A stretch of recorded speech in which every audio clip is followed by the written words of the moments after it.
नमस्कार दोस्तों, आज आप सुन रहे हैं कहानी भाई का त्याग। रात के करीब 12 बजे थे। कस्बे की गलियां लगभग सो चुकी थी। दूर कहीं कोई कुत्ता भौंकता और बिजली के खंभे पर लगी टिमटिमाती पीली रोशनी जैसे खुद भी थक चुकी हो। इन्हीं गलियों में एक पुराना सा घर था।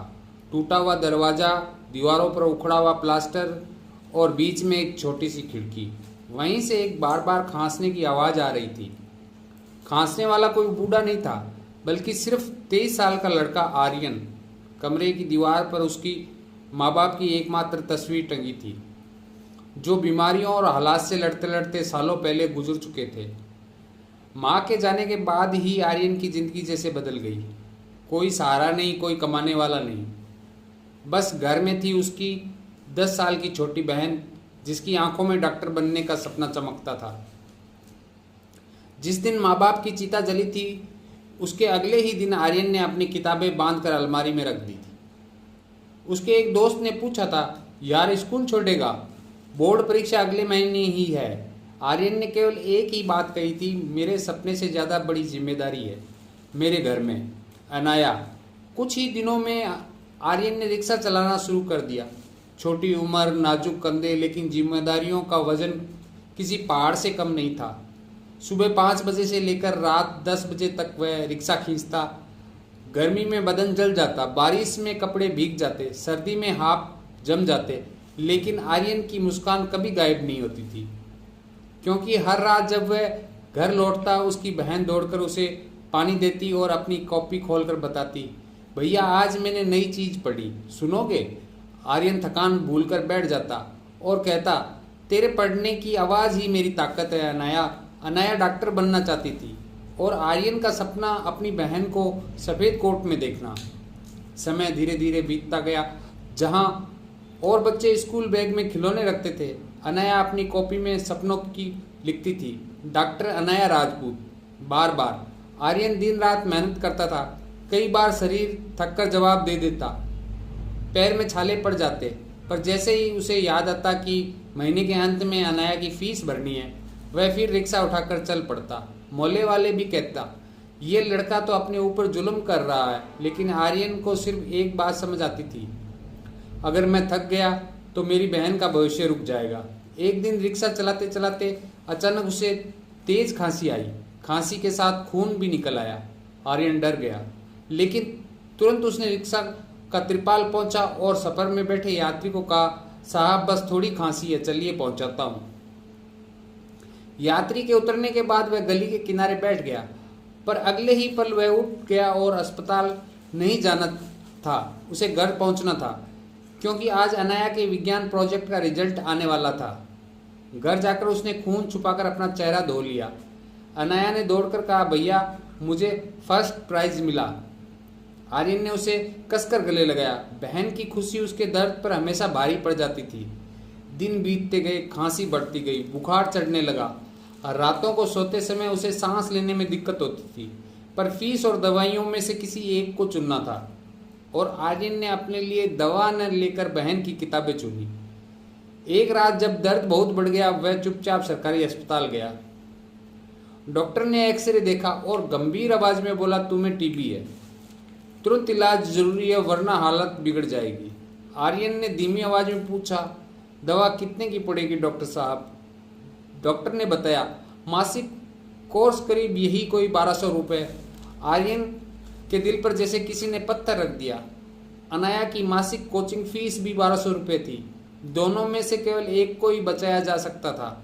आर्यन ने घर आकर चुपचाप अपनी बहन की कोचिंग फीस भर दी और अपनी बीमारी को कमरे की अंधेरी दीवारों के पीछे छोड़ दिया।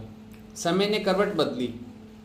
अनाया मेहनत करती गई, हॉस्पिटल के वीडियो देखती, डॉक्टरों के भाषण सुनती, किताबों में खोई रहती, और जब मेडिकल एंट्रेंस का रिजल्ट आया, वह घर तक दौड़ती आई, भैया मेरा सिलेक्शन हो गया। Medical college. आर्यन के पैरों तले जमीन खिसक गई। उसकी आंखें नम हो गई। उसकी मेहनत, उसकी भूख, उसकी रातें सब सफल हो गई थी। उसने आशीर्वाद में सिर्फ एक ही बात कही, मेरा सपना पूरा कर, बस डॉक्टर बनकर लौट आ। अनाया बहन कॉलेज चली गई। 5 साल बीत गए। उधर अनाया डॉक्टर बनने के लिए दिन रात पढ़ती रही। उधर आर्यन का शरीर दिन ब दिन टूटता गया। टीबी ने उसके फेफड़े चाट लिए थे, लेकिन वह किसी को बताता नहीं था। हर महीने वह अपनी बहन की फीस समय पर भेजता, कभी रिक्शा चलाकर, कभी मजदूरी करके, कभी रात भर बस अड्डे पर यात्रियों का सामान उठाकर। उसकी हालत खराब होती जा रही थी। कभी कभी वह गिर भी पड़ता, पर खुद को संभाल लेता। उसे लगता मैं नहीं बचूंगा, पर मेरी बहन डॉक्टर जरूर बनेगी 5 साल बाद। उस दिन आर्यन सुबह से ही दरवाजे पर बैठा था। आज अनाया घर आने वाली थी, डॉक्टर अनाया राजपूत बनकर।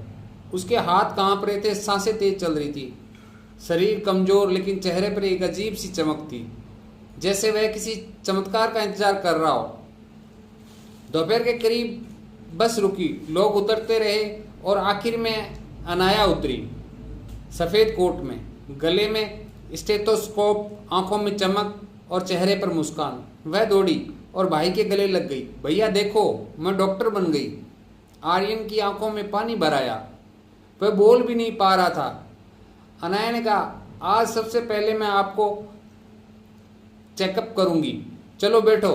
वह स्टेथोस्कोप लेकर उसके पास बैठी। भाई का सीना सुनने के लिए स्टेथोस्कोप लगाया ही था कि आर्यन की आंखों के सामने अंधेरा छाने लगा।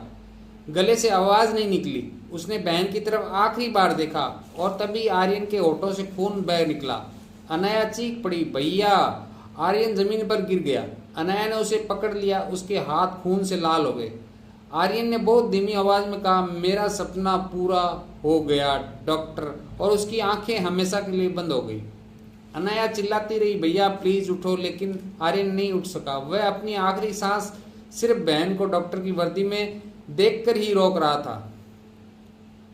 आंगन में लोगों की भीड़ थी, लेकिन घर के अंदर सिर्फ सन्नाटा।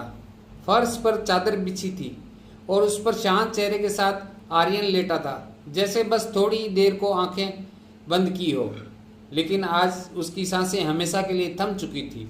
अनाया उसके पास बैठी थी, सफेद कोट खून से दागदार, हाथ कांपते हुए और आंखें ऐसी जैसे उसमें सागर भर आंसू जमा हो। वह बार बार भाई का हाथ पकड़ कर कहती, जिसे आज ठीक करना था वही मुझसे दूर चला गया। भैया मैं डॉक्टर बन ही क्यों गई अगर आपको ही नहीं बचा पाई। उसकी आवाज़ सुनकर मोहल्ले की औरतें भी रो पड़ी। किसी ने कहा, बेचारी लड़की, इस लड़के ने इसके लिए अपनी जान लगा दी। किसी ने धीरे से जोड़ा, आर्यन ने अपने हिस्से की हर खुशी बहन के लिए कुर्बान कर दी। अनाया को हर शब्द तीर की तरह लग रहा था। अंतिम संस्कार के अगले दिन अनाया कमरे में बैठी थी। तस्वीर पर लगे माँ बाप की तस्वीर के नीचे उसे एक पुरानी सी डायरी मिली, जिस पर लिखा था, अनाया के लिए। डायरी के पन्नों में आर्यन की दुनिया थी। उसने पढ़ना शुरू किया। आज अनाया की फीस कैसे भरूंगी, समझ में नहीं आ रहा। मेरे लिए दवा जरूरी है, पर अगर मैं दवा ले लूँगा तो उसकी पढ़ाई रुक जाएगी। मैं दर्द सह लूँगा, पर उसकी किताब का पन्ना कभी खाली न रहे। एक और पन्ना लिखा था, टीबी बहुत बढ़ गई है, पर मैं उसे बताऊंगा नहीं, कहीं वह पढ़ाई छोड़कर मेरी चिंता में न पड़ जाए। वह डॉक्टर बनने वाली है, मेरे बाद इस दुनिया को बहुत संभालेगी। अनाया के हाथ कांपने लगे, आंसू पन्नों पर गिरने लगे, पर उसने पढ़ना जारी रखा। जब वह सफ़ेद कोट में घर आएगी, वह दिन मेरी ज़िंदगी का सबसे बड़ा दिन होगा।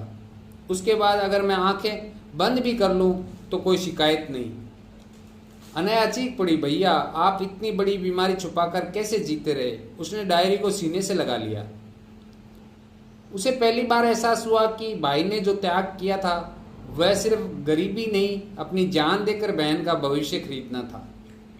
कुछ दिनों बाद अनाया ने खुद को संभाला। उसने आर्यन की तस्वीर के सामने दीपक जलाया, सिर पर हाथ रखकर कहा, भैया आपने मेरे लिए सब कुछ दे दिया, अब आपकी दी हुई जिंदगी मैं दूसरों के नाम कर देती हूँ। आज से मैं गरीबों का इलाज मुफ्त करूँगी।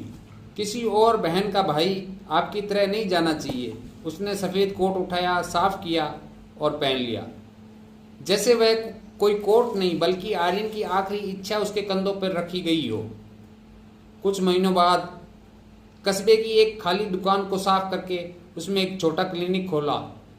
लकड़ी के बोर्ड पर लिखा था, आर्यन मानव सेवा केंद्र। और लिखा, यहाँ गरीबों का इलाज मुफ्त है। लोग दूर दूर से आने लगे। कोई बुढ़िया दवा लेने आती, कोई बच्चा बुखार लेकर, कोई मजदूर टूटी हुई हड्डी के साथ। अनाया सबका इलाज प्यार से करती। जब भी कोई पूछता, डॉक्टर मैम फीस कितनी, वह मुस्कुराकर कहती, फीस नहीं लगती, मेरे भैया ने मेरे लिए अपना सब कुछ दे दिया।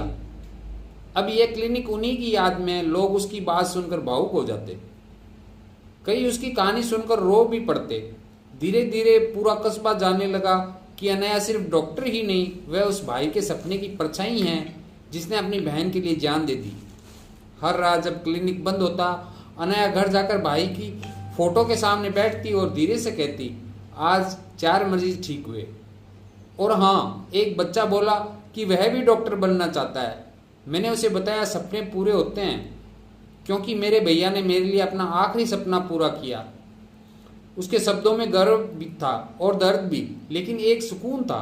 आर्यन मरकर भी जिंदा था, उसकी सेवा में, उसकी बहन की मुस्कान में और हर उस गरीब की दुआ में जिसने अनाया नया जिंदगी देती थी। कस्बे में एक ही बात कही जाने लगी, अगर भाई का प्यार देखना हो तो आर्यन और अनाया की कहानी देखो। तो ये थी दोस्तों कहानी। लाइक करें, शेयर करें, सब्सक्राइब करें। अगर कहानी पसंद आए तो कमेंट जरूर करें।